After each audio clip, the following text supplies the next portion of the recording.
and happy Pride. Welcome to The Intersection, the official podcast of the Open and Affirming Coalition. Welcome to our inaugural episode, Snaps for Us. Thank you so much for joining us. That's number one. Number two, please be patient with us as we figure this out. This is our first podcast, our first time ever doing anything like this. And so please, just be kind of patient with us. And please let us know what you think. If you have any show ideas or questions or comments or feedback, please let us know. My name is Reverend Derek Terry. You can find me on Facebook, Twitter, Instagram, YouTube, and TikTok at Rev Derek Terry. I'm your host. I'm also the new program director for the Open and Affirming Coalition. I live in Cincinnati, Ohio, where I pastor an amazing church. A little bit about me: I love to travel, I love to draw, paint, read, drink coffee, in no particular order. Please join me here semi-weekly on the pod, where we explore people, places, things, ideas that impact the LGBTQIA plus SGL community, and how the experiences of people at the margins intersect, and how our ministries and lives and world interact with one another. If you are listening to this on your favorite podcast platform, you can also watch a video of each episode on our YouTube page. Just search The Open and Affirming Coalition, all spelled out. The Open and Affirming Coalition, or at The Open and Affirming Coalition on YouTube, and you can find us. And of course, if you're watching on YouTube, you can get the podcast just by searching The Intersection ONA wherever you get your podcast. And we're super excited that we're here today. This podcast provides a platform to explore the ministry and mission of the Open and Affirming Coalition in our efforts to stand with marginalized, oppressed individuals, or those who Dr. James Cone referred to as the crucified peoples of the world. I'm doing air quotes if you're on the pod, if you're listening on podcast. There are so many things going on in the world today. We're in the midst of an all-out attack on the LGBTQIA and SGL community. We're in the midst of an attack on the BIPOC experience, Black, Indigenous, people of color experience in our country. We're witnessing an attack on reproductive rights and the threat of affirmative action. There's just so many things that are happening right now. Attacks on poor people, the homeless, just so many things happening right now. And the Open and Affirming Coalition has a 51-year history of building community and resisting oppression and hate. And so we strive to continue to do that more and better each and every day. So please partner with us as we carry out our work. You can visit openandaffirming.org to donate. And of course, you can follow us on Facebook and Instagram for the latest on what's going on with the coalition. Twitter as well. Feel free to email me directly at ona@openandaffirming.org for feedback, for ideas, for advice, questions to answer on air, guest or topic suggestions, and the like. If you have, or if you need any help with a program or what's going on in your ministry, in your conference or your church, please reach out to us. Recently had the opportunity to chat with Dr. Katrina Roseborough Marsh, who is the new executive director of the Open and Affirming Coalition, and I'm excited to share that conversation with you. I thought that it would be incredible to get to know Dr. Katrina a little bit more as we serve in this work together. So buckle up, enjoy this conversation, and we'll connect back afterwards. Let's go. My name is Reverend Derek Terry, the new programming director for the Open and Affirming Coalition, and I am here with my new boss, Dr. Katrina Roseborough Marsh, who is the executive director of the Open and Affirming Coalition. The applause. Welcome. Thank you, Derek. Welcome, and thank you so much for being here. We just want to take this first episode of the podcast to introduce you to our director and to get her take on what's going on in the world and find out how we can mobilize and support the LGBTQIA plus SGL community. So we're super excited. So first thing is, we just want to know a little bit about Dr. Katrina Roseborough Marsh. Who are you? Where are you from? What what are your passions? Anything you want us to know about your story to get to where you are today?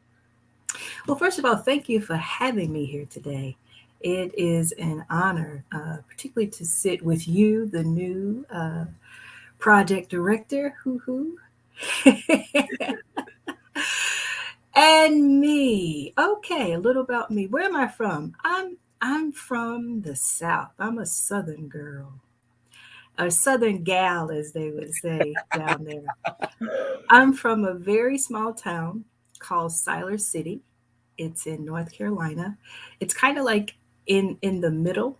Like if you go, I believe it's if you go east. I always get that mixed up. Let me do it this way. If you go one direction, you're at the beach. If you go the other direction, you're in the mountains. Mm, And I grew up with this town with about 5,000 people. So, as you can imagine, everybody knew everybody. And but the interesting thing about growing up was at the time, not to age myself, but there was still kind of pockets of segregated housing um, when I grew up. So most of us lived on one side of town, and the others of us lived literally across the tracks, as they would say. So that's where I'm from. I'm from a space that was not fully integrated, we'll say, but the communities were very communal, very supportive. Um, Everybody was family. Everybody looked out for everyone. So that was the basis of what I knew, mm, and that was even regardless as to whether you were black or white. love And I that. say black or white because that's how the town really began until maybe about the 90s. We had a huge, what's now Latinx population, um, uh, which at the time they identified as Hispanics that came into um, our town. And it caused a rift, an uproar, because for so long the town had been black and white, and now there was a I think I want to say it went from like 5,000 to 10,000 Mm, people in this town.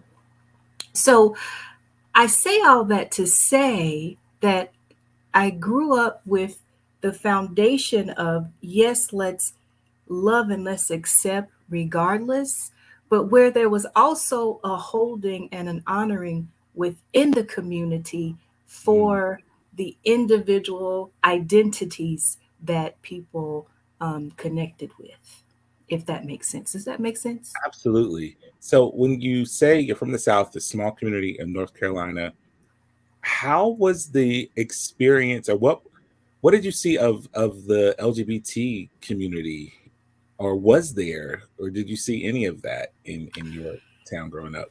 Eh, what did I see? That's good that you say that, because you really didn't see. Mm, People weren't really out. I my both of my parents have 9 siblings, and wow. on my dad's side is his baby sibling, my aunt, was not out, but you kind of knew. And I was making that distinction because you didn't see, you just kind of knew. Right. um, so it was very scandalous, Mm, very scandalous. But one of the things that you didn't know was even then you knew who to call to do your hair. You right. knew who to call to help you find something to wear, to help do your makeup. You knew those people to call. And to be honest, some of the conversations about those people were not pleasant, Right. but yet and still they were called upon for their gifts. Mm, Doesn't that sound like something similar today still? absolutely. Absolutely. And so I know your story. I know parts of your story, and I know you've lived in New York, and you've been on the West Coast, and Mhm. you're back in North Carolina. Um, how was your journey from small town North Carolina to these other places and to this work, um, and and and how did your queerness factor into that? Like, was that Mhm. a driving force, or was that just something you discovered along the way? I'm always curious to learn people's journey. My journey from leaving the small town was, and I'll be very transparent.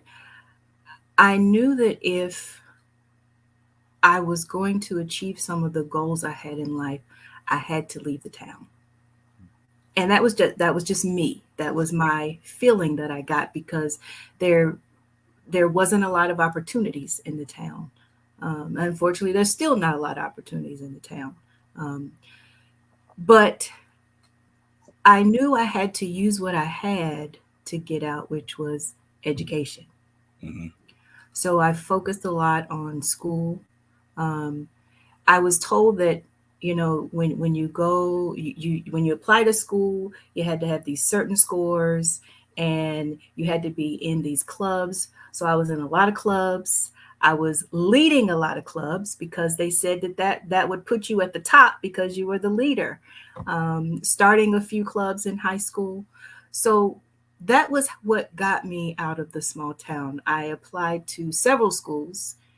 Actually did not get accepted to some of them, but the University of Minnesota um, offered me a scholarship, and they offered me to come there for a summer program because I was in the top 10% of my graduating class and I was a minority. And so they had a minority summer program. And that was how I left. I literally left Siler City. It was either the day after or 2 days after I graduated high school. Oh wow. Flew to Minnesota, somewhere I had never been, somewhere I didn't know anyone, and started discovering myself. Mm, So being introduced to, now remember I told you where I came from, it was whites, blacks, and white, blacks, and Hispanics. So going to Minnesota and having that exposure to people from around the world right. and people who were fully comfortable in who they are Yes. was kind of like a culture shock. Absolutely. So as I got to meet people and hang out with people, I started more exploring myself of, well, what does this mean that, you kind of have had this draw to other girls? You've never really said anything. What does that mean? Does it have to mean anything? Hmm.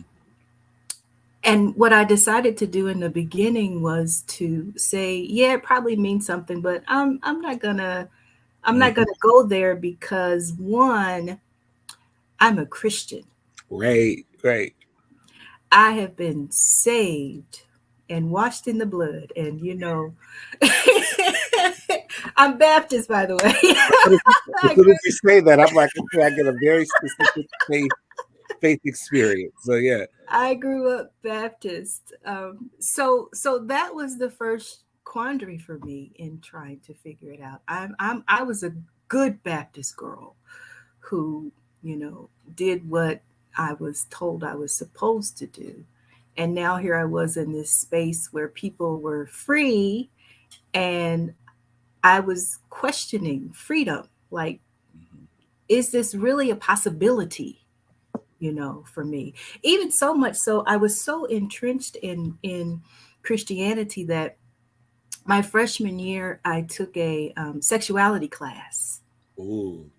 Yeah, it was huge. It was like 200 or 300 people in this class. It was a huge class. um, and I didn't pass it. And I didn't pass it because I would go to the lectures and they were teaching about the body Hmm. and teaching about sexuality. And I remember one of the last class I went to, they were teaching about how people with disabilities get to know their body and have intimate experiences. And they were showing videos. And I was like, the blood of Jesus.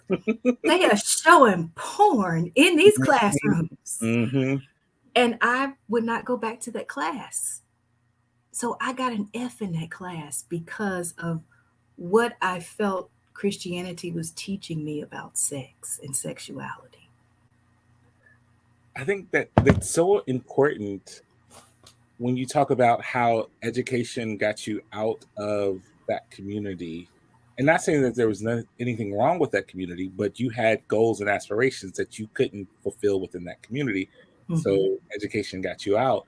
I get people on social media all the time, younger people who are in small communities, and they're like, I wish there was a church like yours. Nobody here is gay. And I'm always like, there are queer people there. They just may not be out. You don't see them. And Mm-hmm. they're like advice. And I'm always like, move, like get to, education is a tool that will Yes. get you to a campus experience where you will literally meet people from all over the world.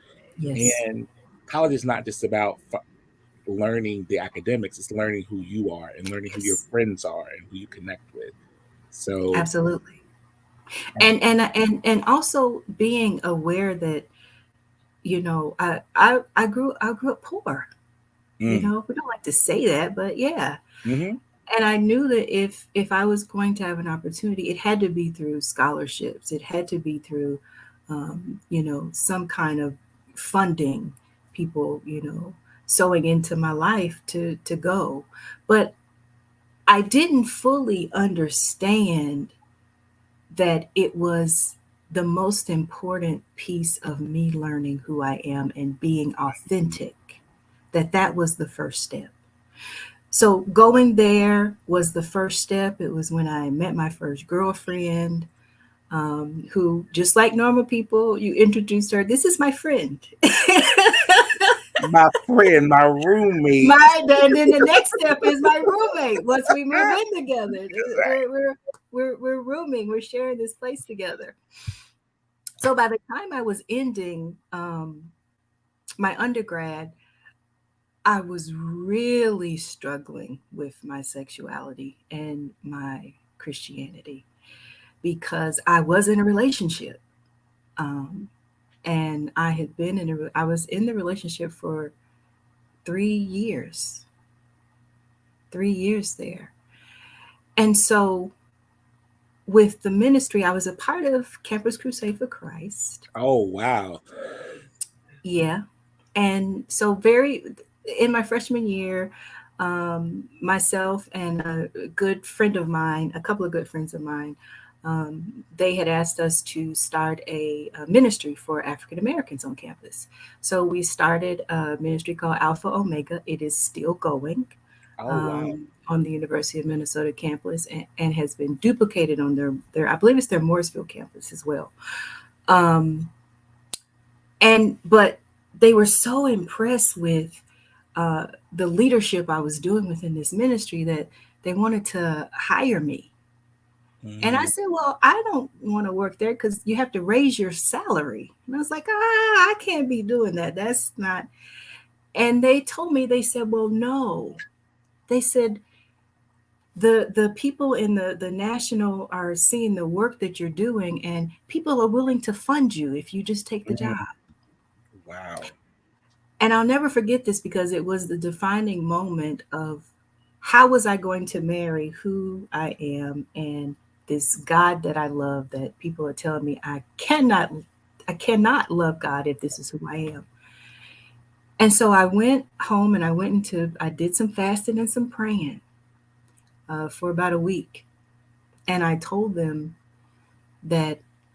lady, I said, no, I cannot take this position because I like girls. Mm. And the message that I got was, well, kind of like you can like them, but don't like them out loud.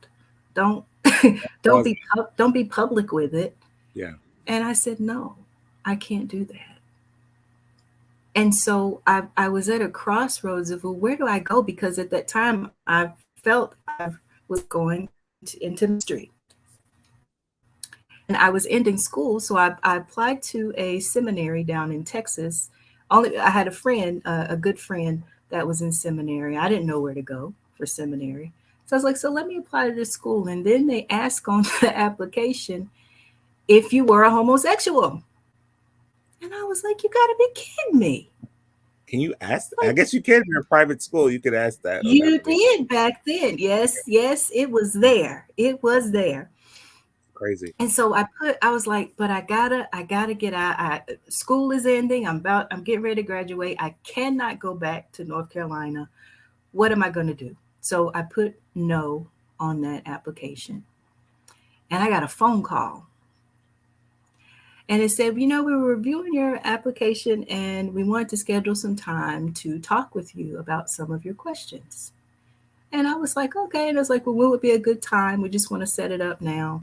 And I told them, and I said, well, could you tell me, well, what question? And it was the question about homosexuality. And I said, oh, okay. Well, thank you. And I was like, I cannot do this. Mm. So I did not go to that school, but I did move to Texas. And it was, I don't know, some of you remember, this is how popular the internet was. I found my roommate online. My roommate ended up being a stage manager at a theater. And we were having a conversation one day, and I was telling her about how I was struggling. Mm-hmm. Like, I really love God. I feel like I'm called to ministry. But I just can't rectify, by that time I stopped going to church. I wasn't going to church. And she said, well, my mom has she has this book. She got it from, it's called the United Church of Christ. And I never heard of the United Church of Christ before. She said, so do you mind if I connect you with my mother? She's a deacon in a church. I said, a deacon? She's like, yeah. I said, and she's a lesbian? She's like, yeah. It's like, what? So she connected me with my mother, with her mother, and her mother sent me this book. I still have it somewhere. I keep it. She sent me this book. It was some kind of pamphlet that the United Church of Christ had did. It was a small book, maybe 5-10 pages. And reading what that book said, I was like, oh my gosh, there are really people that not only have gone through or going through like what I am in terms of loving God and trying to rectify my sexual orientation, but they're even serving in church. Right. Like, that can't be. So that was my first step of beginning to say, yes, you can be fully who you are and love God. Yes, you can go into ministry because you are called to go into ministry. And from there, I wrote a coming out letter to my family. Well. I sent everybody in my family a letter, the same letter. And it didn't go over well with some people. Mm-hmm. And some people it did. It didn't go well with my mother. I think probably for 3 years we didn't really speak. My dad has always been a supporter. I love that. My dad has always been like my best friend, like my whole life. So from there, I started. I started looking at, okay, now how do I really do this thing? I heard about the UCC. I started doing some research, and I'm going to be honest. I was like, I see it's great, but I didn't really see myself. He's kind of white. Yeah. Yeah. Mm-hmm. And so I went through trying to find, you try to find your fit. It's just like growing up in Right. life as a teenager. And along that journey came across, at the time, I hadn't even come across them. I came across, I was getting my master's degree. at Columbia. And I saw a flyer of this gentleman that was speaking that he's going Columbia to be in New doing York. Columbia in New Columbia in New York. Yes, he was going to be doing a presentation at Riverside, and I went to this presentation, and I was like, "Oh my God, he's amazing!" So I went up to him after. I said, "Well, sir, where's your church?" And he said, "Well, I don't have a church yet." And he said, "Would you like to go to lunch?" I was like, "Sure." It's like, "Yeah, okay, let's go to lunch. Let's talk about this." So the long of the short, he asked me to help him found a church in New York. So that was my first step um, into doing ministry in my full authentic self. I love that. And you are, for lack of a better phrase, by trade, a clinical psychologist. Did I get that right? No, not yet. Not yet. Okay. What? Well, well, you know it. Let me tell you how it legally goes. I am a professional counselor by trade. Okay. I am. I work as a professional counselor by trade per my doctoral degree. I am ABD for my clinical psychology degree. So So all but dissertation for that doctorate. That for my second doctorate, yes. Thank you for that Hmm. clarification. We do. We want to get it right. We want to make sure you get all your letters. Uh, Yes. so that's awesome. I want to fast forward a little bit, because now you are working with the coalition, Hmm. and you've been ministering and working as your authentic self. And I know you have a wife that I recently saw preach online, and I just fell Hmm. in love with her. I'm going to be a fan, and she's going to be like, "Who are you?" I, but just tell us, like, how that journey is. You're married, and you're working for a 51-year-old queer nonprofit, and you're doing your work like this. How that full circle, I guess, is what I'm saying. Like, how does that feel, and what has that experience been like for you? It's interesting you say it's full circle because it's almost like starting over, Mm, particularly how I got into this position. God and I were at a crossroads, and I've had my own professional counseling practice for about 12 years. And I got to the point I said, God, I have a pretty decent client load. I said, but with COVID, people's finances are different. You know, um, the majority of my clients were sliding scale, so it varied. Didn't have I didn't have too many that were full scale. So and that affects my household. absolutely. So I said, well, God, I need something consistent. I said, but I need a work that is something that I love to do, not that I like to do, but that I love to do, and I would look forward to getting up every day to do. Mm, And so, literally, 2 days later, I was doing something on the computer, and the job application came up. And I said, okay. I looked at it, I read it, I said, wow, this is amazing. This, like, okay, God, I hear you listening. You're listening. Because this is really a possibility to be involved in something I love to do and could look forward to waking up to do every day. I said, but I'm keeping this between me and you. I'm not telling my wife. I'm not telling whoa. anybody. I'm going to apply for this job and I'm going to see what's going to happen. Because if really this is what you're laying in my lap, then I am just like honored that you even see fit for me to be in this position. So, fast forward about the third interview, I finally tell my wife because I'm like, well, I think this might really be a possibility. So I need to say something. So about the third interview, I tell my wife that I applied for this job and I'm getting ready to have this third interview, and she is excited. she's excited, and of course she understands, and I tell her how this was between me and God. I didn't want anything to come from anybody else, Mhm. except for God for this position. So it became her thing. She wanted to tell everybody, and I'm like, no. Everybody got to pray. Y'all pray for Katrina. Yes, that's it. She wanted everybody praying. And I said, no. I said, I don't want other people praying because this is between me and God. And I really, if this is really where I'm supposed to be, that it will happen.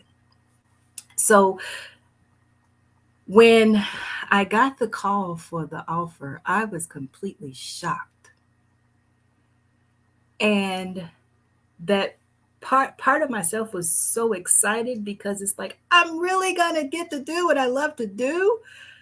People and training and teaching and setting precedents for things. This is what I'm really gonna get to do every day. I couldn't believe it. I still can hardly believe it.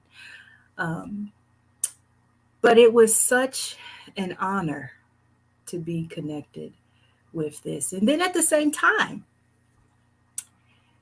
it was a bit of a little burden Absolutely. because that other part of my brain said, okay, they have not had a Black person in this position Hmm. in 51 years. And immediately, when I processed that, started thinking about that, I could feel the weight Hmm.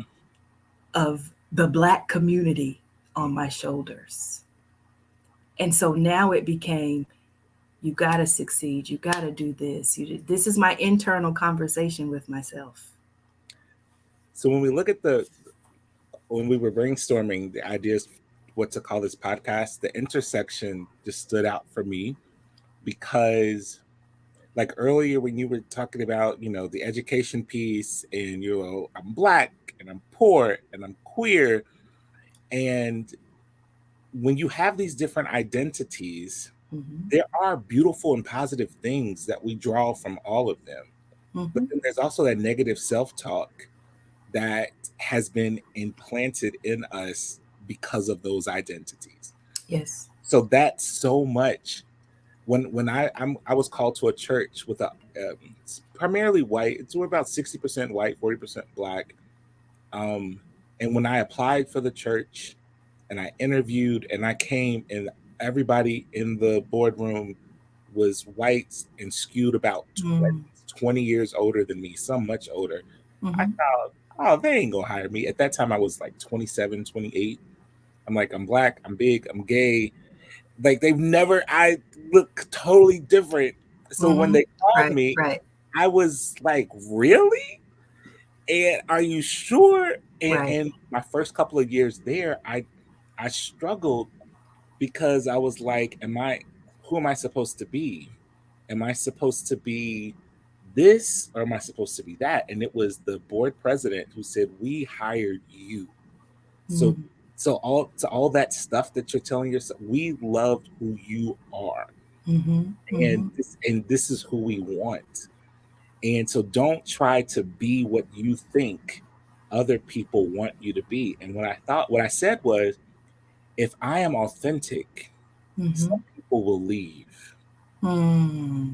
And Mm-hmm. oh, I don't know. I said, no, if I know church, I like, this is when I was Yeah. training, right? Yeah. Some Yeah. people will leave. And there were people in the church who said, but they will make room for the people God sends. Oh, And beautiful.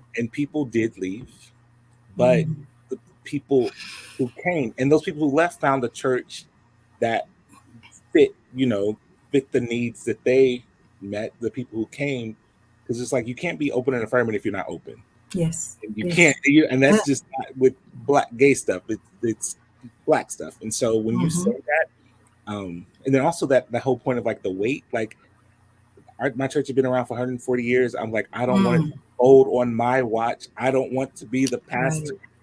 that can't. So, and I'm not sure that some of our white contemporaries understand Mm-hmm. that pressure of being the first Right. in that position. It's Barack Obama. It's like that. It's Mm-hmm. beautiful, but Right. it's So wait, but you have your wife and you love your wife, and we're Facebook friends, and I see you, and I'm like, oh my god, they're so cute. They're so...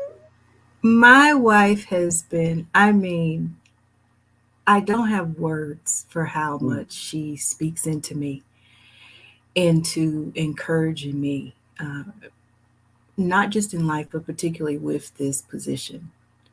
Um, and she and a very good friend of mine, we were just talking about it a little bit the other day. And one of the things that they both had said they didn't know they both were gonna say the same thing was they said, you know, you are you, mm-hmm, and you are the person. One thing we know about you, you bring people together. mm-hmm.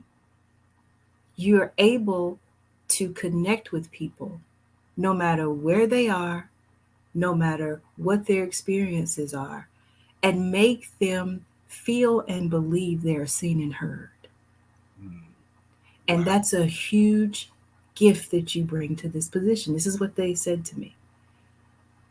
And so when they talking about the doubts, like, no, this is where you're supposed to be at such a time. And particularly in at such a time where the political environment, the religious environment. Because if, and I was saying this morning in a meeting, um, the person asked, "Well, what do you see? What is your goal?" We were planning for the one of the webinars is coming up, and they said, "What is your goal for having this panel?" I said, "It's gonna sound silly because it's so simplistic." And I said, "My goal is that people really understand and see humanity as it is, Mm, and the gift that is in the differences in being human." mm. That's powerful, and so it's the perfect setup for the last two thoughts before we go. Is one, what do you say to people listening who are looking at the social and political and economic attack that is on the Mhm. LGBTQIA plus community right now? What do we do as individual Christians, as communities of faith? How do we? What what is your advice for us, or what should we be doing? I'm going to advise that the first thing we do is be truthful. Mm, And the first place to be truthful with is with ourselves. If we're truthful with who we are, how we are with who we are, and how our life is, and start to do some of those self reflective things, it will help us in connecting with, again, that humanity piece that is outside of the politics, because mm, it becomes, what is it that is good within me, that is good to me, that is good for me, that can rightfully and is rightfully the same for another human being. Because if we can get that mindset, it will shift us in being further supporters of, mm, regardless if it's the LGBTQ, regardless if it's the differently abled.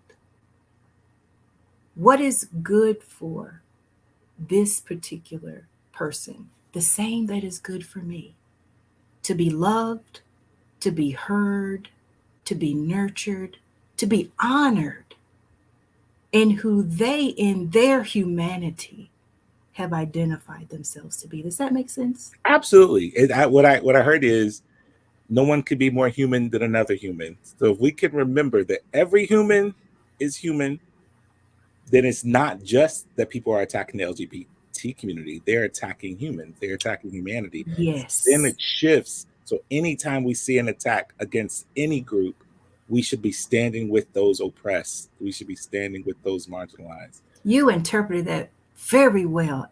Absolutely. I I picked up what you're Yes. putting down. I love that. I love That that. is it. That is it. So I think that that's what we have to do in this type of climate that we're in. The last question is a question I plan to ask every single guest on the pod, and that is, what advice would you give to a 17-year-old Katrina, not Dr. Katrina yet, not yeah. What advice would you give to Katrina at 17? Well, being honest, if I could advise me, I'd have to say, remember, I had my thing was to get out, and I'm going to be honest in how I got out was through education. And of course, we're told that back in the day, the quote unquote best things were the white things. Mm. So I went to the University of Minnesota. It's very white. I would tell myself to go to where your people are. Mm. Go to an HBCU. Give yourself that opportunity because you deserve it. There's no truth in it being less than, because that was the message that I had when I was 17. And here's the thing, let me be clear. Nobody said that to me. Mm. It was the message that I got in what people didn't say. I love that. I love that. This is awesome. I feel like we've Well, talked thank a you. lot over the the months that we've known each other, but I got to learn a lot about you, and I think this is a perfect first episode of The Intersection. Well, thank you. Thank you for inviting me. This has been great. You've made me think about some things. Now you have my wheels turning with some things to actually even bring to the table more things for the coalition. So thank you. And thank you for your vision of this. Thank you. Thank you. Yes. Love that conversation. Now, I apologize that I forgot to use my mic. Yeah, this mic. If you remember, in today's intro, number 2 was please be patient with us. We will get better, I promise. But I love Dr. Katrina. I love her energy and her temperament and her spirit. And she is really leading our work in a way that I'm super excited and eager about what's to come. So thank you so much, Dr. Katrina, for that amazing conversation. Now I have just a few quick church announcements. We started a book club. We are reading a young adult novel titled The Black Flamingo by Dean Atta. It's a coming-of-age story of a young queer male of color in London. It's a quick read. It's a simple read. It's on Audible or wherever you get your audiobooks for those who do the audio thing. We're hoping to have an intergenerational discussion. So we're opening it up and welcoming anyone age 14 and older to join the conversation. So please check it out, pick it up, download the book wherever you get your books, and please join us online on June 27th at 7 p.m. Eastern Standard Time. Registration is free, but you must register in order to get the link so that you can log in. So please check out our Facebook page at ucc.coalition. If you search at ucc.coalition in Facebook, you'll find our page and you can sign up in the event there. A couple other things, we have some webinars coming up for Pride Month. They're all free. Of course, if you would like to make a donation, we appreciate it. On June 8th, we have a physical safety webinar, keeping LGBTQIA plus SGL spaces safe. We know that in the current political climate, we have to make sure that our spaces are safe. And so we just want to make sure that you are doing everything that you can to keep your property, but the people there more than anything, safe. So please check out this free webinar on keeping these spaces safe with presenter Lisa Gonzalez. That's on June the 8th at 7 p.m. On June 15th at 7 p.m., we have a sexual wellness discussion with the internet's Dr. Carlton. He's on Instagram and TikTok at Dr. spelled out Carlton, an amazing GI doctor. He's going to be helping us to make some informed sexual choices, talking about monkeypox, looking at PrEP and PEP. And you say, what's the difference? Come and check it out. It's free. June 15th, 7 o'clock p.m. On June the 22nd at 7 o'clock p.m. Eastern Standard Time, we have a panel discussion entitled Beyond Binaries. It's a panel discussion with several different people discussing what it means to be a bountifully expansive human. So we have people from all different gender identities, gender expressions, races and backgrounds, and I'm super excited about this opportunity to educate and inform. And so please sign up for those webinars. You can check them out on our Facebook page at ucc.coalition. If you're going to be at General Synod in Indianapolis at the end of the month, we are looking for volunteers to help out at our table in the exhibition hall, and in partnership with Health and Wholeness Advocacy Team, now called the Gender and Sexuality Justice Ministries, the coalition will be aiding in staffing a queer space during the Synod. We need designated folks who can hold space when it's open. Now, those who identify as LGBTQIA are needed to help in the queer space volunteering. Those who are queer or allies are welcome to volunteer at our table. If you are interested in either of those, please email me directly at ONA at openandaffirming, all spelled out, .org, and we'll go from there. I'll get you the information. Open and Affirming Sunday is Sunday, June 25th, and we are encouraging all of our churches to highlight and celebrate your Open and Affirming ministry on that day. Thank you so much for listening. Please connect with me and the coalition online so that we can keep the conversation going. I'm at Rev Derek Terry on Facebook, Instagram, Twitter, YouTube, and TikTok. UCC.coalition on Instagram and Facebook, and UCC Coalition, all connected, on Twitter. Hit us up to suggest guests, to ask questions that we can answer on air, or just to let us know that you are listening. Before we close out, please remember us in your Pride giving. Pride is not a celebration, it is a protest. And to many who are spreading hate towards and about the LGBTQIA and SGL community, they're doing so in the name of religion. So please support our efforts as we do the work of supporting others who ensure safe and brave spaces for all of God's beloved children. In the midst of the storm of hate, ONA churches are a warm shelter of love and affirmation. So please visit openandaffirming.org/donate to give if you feel really motivated. Please consider becoming a recurring donor and sign up for automatic monthly giving. Thank you. Be blessed. And until next time, resist the hate and spread the love. Later.